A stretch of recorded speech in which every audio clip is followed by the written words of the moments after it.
वेदों में मांसाहार की सच्चाई के पहले पार्ट में हमने देखा कि हमारे सनातन शास्त्र पशु हिंसा का पूर्णतया विरोध करते हैं। वह जीवों की रक्षा व उनका पालन पोषण करने की बात पर जोर देते हैं। कुछ तथाकथित बुद्धिजीवियों से रहा नहीं जाता, उनमें नकारात्मकता सदैव भरी रहती है। ये बुद्धिजीवी यज्ञों के स्वरूप को भी बिगाड़ने की कोशिश करते रहते हैं। यज्ञ ईश्वर का स्वरूप है। वेदों में कई प्रकार के यज्ञ अनुष्ठान बताए गए हैं, जैसे अश्वमेध यज्ञ, गोमेध यज्ञ तथा नरमेध यज्ञ। ये बुद्धिजीवी बोलते रहते हैं कि देखो, अश्वमेध यज्ञ में घोड़े की बलि दी जाती है, गोमेध यज्ञ में गाय की बलि दी जाती है, व नरमेध यज्ञ में नर यानी मनुष्य की बलि दी जाती है। और इस प्रकार ये बोलते हैं कि देखो, वैदिक काल में भी पशु बलि दी जाती थी, प्राचीन ऋषि मुनि भी मांस का भक्षण करते थे। किंतु इन यज्ञों का वास्तविक अर्थ कोई पशु बलि देना नहीं, किंतु ईश्वर उपासना, दान व ध्यान आदि अनुष्ठान करना है। तो आज के इस वीडियो के माध्यम से हम देखेंगे कि मलेच्छ सोच रखने वाले इन बुद्धिजीवियों ने यज्ञों के पवित्र अर्थ को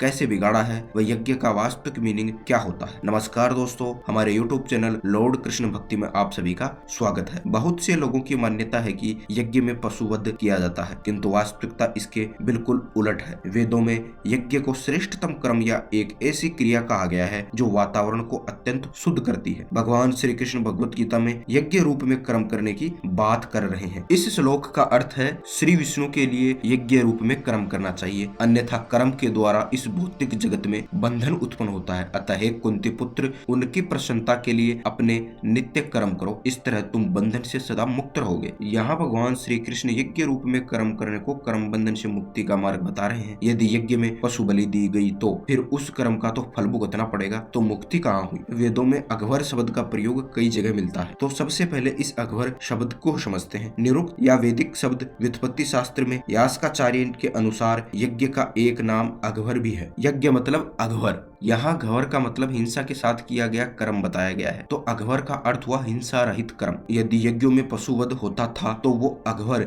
यानी हिंसा रहित कैसे कहलाएंगे। आइए देखते हैं यज्ञ के बारे में वेद क्या कहते हैं। ऋग्वेद का यह मंत्र देखिए, इसका अर्थ है, हे प्रभु, आपके द्वारा व्याप्त हिंसा रहित यज्ञ सभी के लिए लाभप्रद दिव्य गुणों से युक्त है तथा विद्वान मनुष्य द्वारा स्वीकार किया गया है। ऋग्वेद में सर्वत्र यज्ञ को हिंसा रहित कहा गया है। इसी तरह अन्य वेद भी इस बात का वर्णन करते हैं। फिर यह कैसे माना जा सकता है कि वेदों में हिंसा या पशुवध की आज्ञा है। अश्वमेध यज्ञ, गोमेध यज्ञ तथा नरमेध यज्ञ में मेध शब्द का गलत अर्थ वध निकालकर यज्ञ की छवि को बिगाड़ा गया है। यजुर्वेद में अश्व का वर्णन करते हुए यह मंत्र आया है, जिसका अर्थ है एक खुर वाले, हिनहिनाने वाले तथा बहुत से पशुओं में अत्यंत वेगवान प्राणी का वध मत करो। अश्वमेध में अश्व यानी घोड़े को यज्ञ में बलि देने का तात्पर्य नहीं है। इसके विपरीत यजुर्वेद में अश्व को नहीं मारने का उल्लेख मिलता है। शतपथ ब्राह्मण में अश्व शब्द राष्ट्र या साम्राज्य के लिए आया है। मेध का अर्थ वध नहीं होता, किंतु मेध शब्द बुद्धिपूर्वक किए गए कर्म को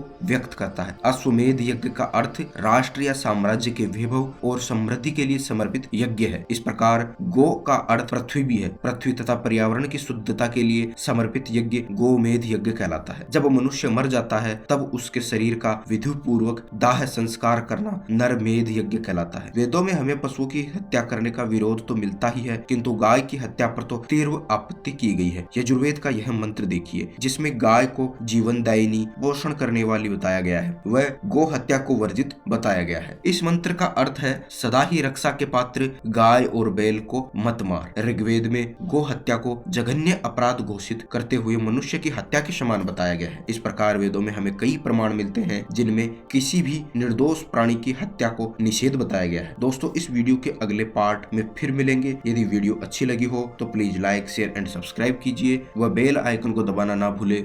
धन्यवाद।